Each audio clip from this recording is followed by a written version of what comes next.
Hey, Real Nerds listeners, your favorite host Ryan here to remind you that social media is great. How great is it? There's many ways you can find the Real Nerds on social media. You can download us on iTunes. You can listen to us streaming on Stitcher Radio. You can call us 720-6nerds5. Aw man, our website is so cool. You can visit our website, realnerdspodcast.com. You want to leave some fan mail? Oh, that's so easy, realnerds@gmail.com. Twitter, we got it, @real_nerds. You can even like us on Facebook. Thank you so much, and hey, enjoy the show.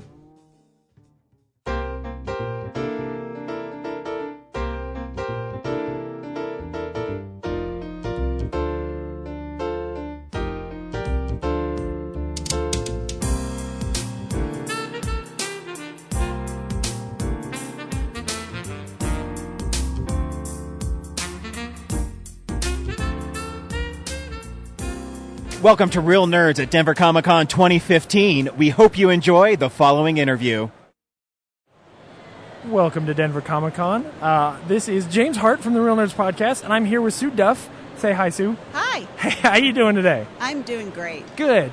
Is this the first Denver Comic Con you've come to? No, I've been here before, but Okay. This is the first time I've been a featured panelist and author and everything. So Very cool. It makes it a whole lot more exciting. Cool. Well, why don't you take a second and give our listeners a quick idea of what you do, what you've written, and where they can find you. I write the Weir Chronicles series, Okay. and it's a 5-book series. The first 2 books are out. Cool. Fade to Black and Masks and Mirrors, and it's about an illusionist with real powers, and he's a long descendant of a magical race that's dying out on Earth. And so they kind of turn to modern science to try to perpetuate their existence because they're directly connected to the Earth, and if they die out entirely, the Earth will self-destruct on a natural level. And so Cool. they don't have great results, though, when they try to mix with Mother Nature and science. Very cool. That sounds neat. So how did you get into writing? Have you always been a writer? Is it always a passion of yours? I probably have always been a writer at heart. Mm-hmm. I wrote some really awful short story kind of things in high school. Yep. People gave me honest criticism, and I didn't really do much of it after that for a long time. And then I had a skiing accident that laid me up for a summer, and I was either going to go crazy, kill my son, who was a teenager at the time, or distract myself. And so I turned on the word processor and started writing, and it got some really positive reviews that time around, and so Cool. I just kind of stuck with it. Cool. Were you always interested in that fantasy element, or was that just something that... Absolutely, Cool. yeah. I grew up entirely on it, that and science fiction, murder mysteries, and I incorporate a lot of different elements into my books. They don't really fit into one particular genre. Right. And so, in fact, my obviously with fantastical race of beings mixing with modern science, it's both, fantasy and science fiction Right. with this one too. Yeah. Who would you say your target audience is, or is it something that you feel is pretty open? I think that pretty much it's wide open because there's a lot of mystery, a lot of suspense, there's a splattering of romance. I have more of an adult feel to the book, but because I write in short chapters, I keep things clean enough and simple enough, and I have a core group of characters, so I don't write from one particular character's point of view. I actually have a lot of teenagers, middle grade, all the way up to YA that also read a lot of it. So yeah, what were the big hurdles? What were the big struggles that you had getting into that industry? Was there a lot of resistance? Was it something where you just needed to get the right contacts and it took off? Oh, I think that, for writers, especially here in Colorado, I can't really speak to it somewhere else, but here in Colorado, there's a lot of wonderful supports out there for would-be writers and true writers at heart. Yeah. So I just started going to conferences, started attending writer groups. I even took a short course of creative writing at a community college that was cheap and simple, and just ended up getting great feedback, loving my professors. They saw something in me and just kept encouraging it. What was so for me, I'll pull back a little bit of the Sure. curtain. So I went to Colorado State and got an English degree with a concentration in creative writing. So I've gone through a lot of this. Okay. And I have my own sort of experiences, so I'm leading the question here a little bit. Was there a turning point for you? Was there a moment or a lesson that you had that sort of was the one rule that all of a sudden you felt your writing changed, Right. and that is something that you would pass on to other writers? I joined Rocky Mountain Fiction Writers. Cool. It's a wonderful organization that supports novel-length writers, Cool. especially. But, I mean, there's poets there. Anybody who wants to learn more about writing, Yeah. they have wonderful sessions. But I not really joined, I entered their yearly contest called Colorado Gold, and I ended up placing as one of the 5 finalists in my category. And it was that moment that I realized, okay, from this naysayer of you really don't know what you're doing to, wow, maybe I do know what I'm doing, really made a pivotal moment in my journey that said, okay, just keep plugging away and maybe you really can do this. It was that encouragement that told you, like, oh, okay, Absolutely. this isn't, I'm not insane. I Right. thought I was good, and now somebody else is saying it too. Right. Well, Yeah. and I think there also, at least for me, there was a part of me that didn't believe I was good. True. And so for them to actually say, wow, you were one of the top 5 in the hundreds of entries that we got, really did make me start to say, you know what, stop doubting yourself and just really focus on the fact that this is a good passion and it's going to go somewhere for you if you really work hard enough. Yeah.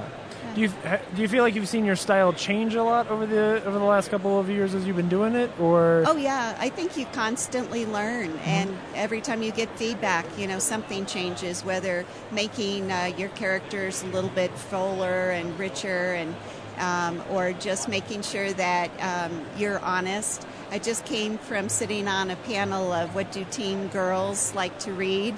And it was great because the first part of the panel was actually the teen girls talking about what they wanted, Right. and what appealed to them in terms of the books they were picking up. And it was really interesting that one of the things they said was honesty. Yeah. Honest to the characters, honest to the genre, honest to the storytelling. And that's the one thing that I do feel like I bring to the table. But really, truly, with the help of my editor, he makes me kill off somebody and not bring them back to life. And, he said, no, you can't do that. Just because you write in fantasy doesn't mean you can just, just wave toy a with it. magic wand and do whatever you feel like you want to do. And, you have to be honest. And so far, the critics and the reviewers have said, we really appreciate that because it does bring in more of an element of suspense and intrigue and everything, because they never know what's going to happen in my stories, and I'm willing to kill off somebody if it really does make sense. Yeah, I mean, I think at this point, a lot of audiences are very desensitized and sort of understand the tropes, like the normal tools that a lot of writers use in their stories, and so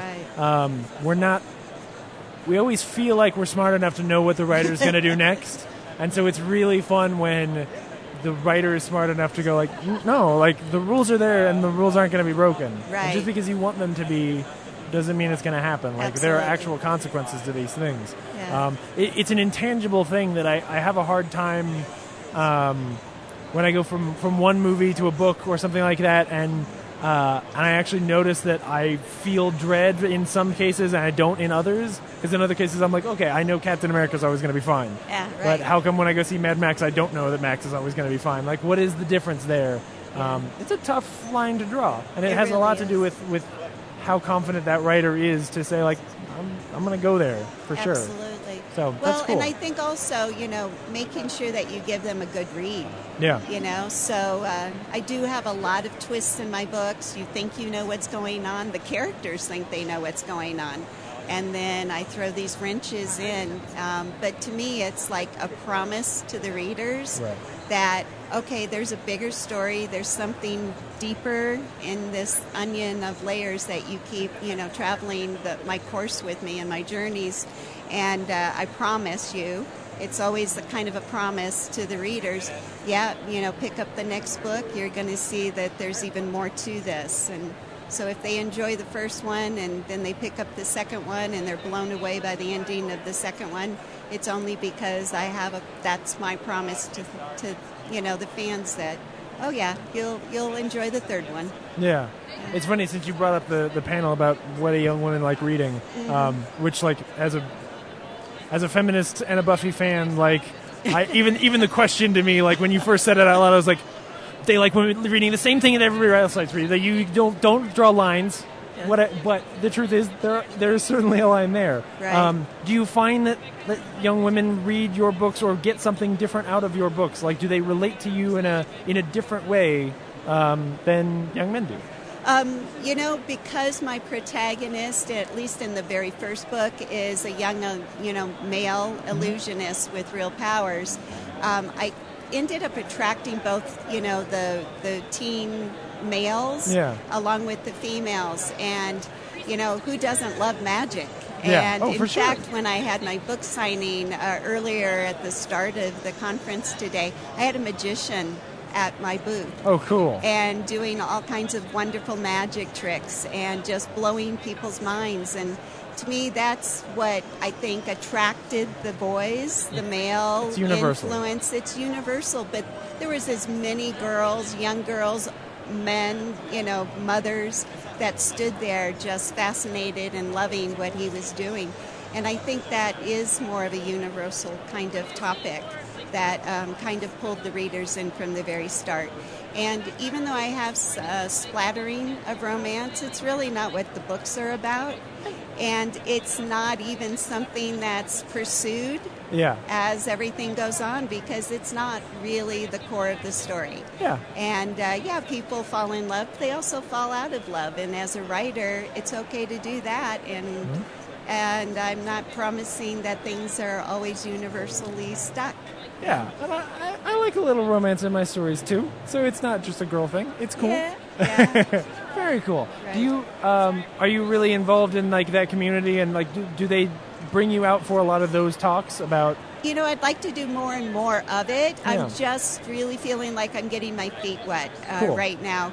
I put out the first 2 books in this series about 6 months apart. Yeah. And so it's been pretty intense just trying to get that taken care of and, out there in the market. But the response, the reviews have been fabulous. But I'm also, by day, I'm also a speech therapist in a school district. And so I really feel like I have a lot of touch with the younger kids and 5th graders, middle graders. If I know their teachers, some of them are using my books as examples of just trying to get the kids to do more reading. So I would love to be a bigger piece of that than I already have been. That's cool. Okay, so can I switch gears? Can we Sure. talk about speech therapy? Sure. How did you get into that? What is that your passion? It was like it's been my passion for years. Yeah, right along with the reading or writing and reading too. And the reading I was too, always right? been a passionate reader. It was one of those things where my sister had a speech impediment. We had a speech therapist come to our house way back when that really happened. Right. And I got fascinated. I had an aunt that was a speech therapist in Louisiana and came to visit one time, and I was fascinated by sign language and tried to pick up on things on my own. And just a lot of encouragement when I was in high school to kind of pursue it, and I ended up loving doing it. Yeah. That's cool. Do you use any of either the things you write or just like, because Denver Comic Con is very special in that, unlike every other convention that's out there, like it exists to help promote Pop Culture Classroom and right. using pop culture to educate kids. Have you experimented with any of that? Like, is there something to using your books or comics or movies to help people in those situations? Well, what I ended up doing was I have a real love for Earth and space sciences. Oh, yeah. And so that's what I incorporated and based my entire world building, my characters, my magical race was that they have a direct connection to the core of the earth. Right. And so they can control a lot of the energies that are just natural energies of the earth and a lot of the things that occur there. So what happened was, as I was doing my research and doing and creating my world building, if I couldn't attribute one of their magical powers to some kind of earth or space physics, I don't use it. Right. And so anything, even from the disappearing to the self-healing, any of those kinds of things that I use in my stories, I have some kind of scientific basis for it. Cool. And that a lot of the teachers, especially the science teachers and all, in fact, I did a blog post for a group of teachers, and I did entire lesson plans and everything else for them based on just my book subject matter. Very cool. That's really neat. Well, so how can people find you? How can they support you? What's next for you? Hopefully book 3 will come out in February. That's Okay. the plan. And then The Weir Chronicles is on Amazon. It's all over the ebook series. In fact, as a celebration on my part for being a part of the Denver Comic-Con this year, my Weir series, both books, Fade to Black and Masked and Mirrors, is on ebook special for just 99 cents each. Ooh, man. But they're also available anywhere books are sold, whether they're on the shelf. They're all over the Tattered Cover. They're at Bookies here in town. Cool. And or they can be ordered through any other bookstore. And Barnes & Noble is carrying it too. So. Cool. Awesome. If do you have a Twitter, website, anywhere where people can find you? Twitter. What is my Twitter account? I'm Sue Duff 55. Cool. For Twitter, and my Facebook is Sue Duff Writer. Cool. Awesome. Yeah. Well, we will for sure have to follow you and check you out because this sounds really exciting. That's great. Thanks so much for coming on the show, Sue. Oh, it's been fun. Thank you. Thank you for listening to this exclusive Real Nerds interview at Denver Comic-Con 2015, and we'll see you next year.